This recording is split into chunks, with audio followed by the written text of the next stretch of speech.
Hello guys! So for today's video, may pupuntahan na naman nga tayo. Nag-drive-thru nga muna kami ni Master bago kami pumunta sa pupuntahan namin dahil medyo gutom na kami. Dumaan nga muna kami dito sa may Baclaran bago kami pumunta sa Jones Bridge. Magpo-food trip lang kami ng kaonte. Nagsimba muna kami saglit.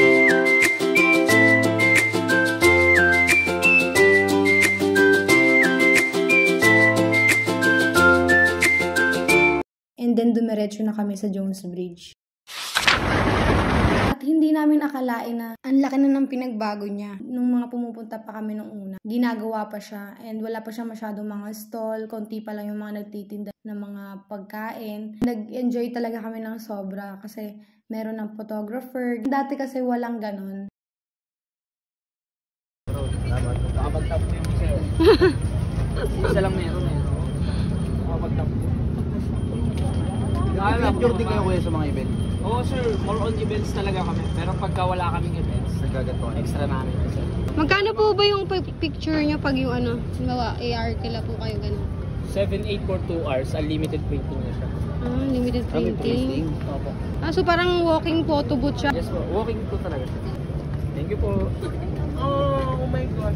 Maganda siya kumuha, no? Thank you sir. Salamat po. Thank you sir. Thank you po. Ang dami ng stall and ang dami na talagang pagpipilian ng pagkain. Hindi ka na magugutom.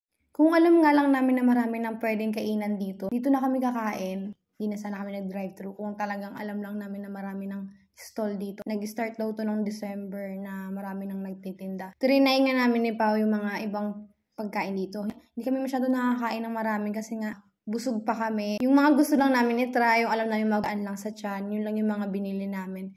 And nag-try na rin kami na mga pwede namin gawin. Ang sarap bumalik talaga dito, sobra guys. Ilang beses na kami pumunta dito kahit wala pa tong mga ganito.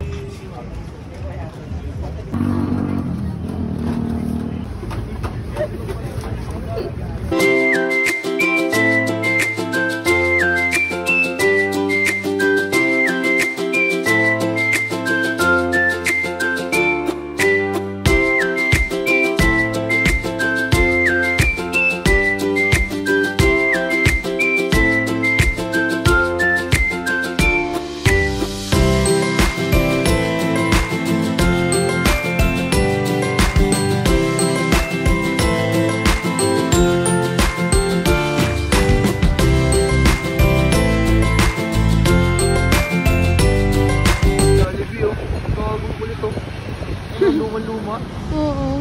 Bukod nga sa Intramuros, Rizal Park, Ocean Park, National Museum, and Manila Zoo, isa tong Jones Bridge na pwede mong puntahan dito sa Metro Manila. Magkalitong oras? No! At hindi pa kami nakontento ni Master. Pumunta pa talaga kami ng Pasay, dito sa may Malibay, and dito sa may Maricaban. Dito ako nagka-choir dati. Dito ako lumaki, dito ako nag-aral simula elementary and high school. Umikot na naman kami dahil nga naghahanap kami ng mga kainan. Actually guys, napakaraming kainan talaga dito. Gusto nga kasi lagi ni Master is yung bibe. So kaya pa nagkikrave talaga siya ng bibe. Talagang dumadayo kami ng Pasay para lang doon. So ako, sinasabayan ko yung mga trip niya. And yun, laging kasabay nun is magbabaklaran kami, doon kami kakain.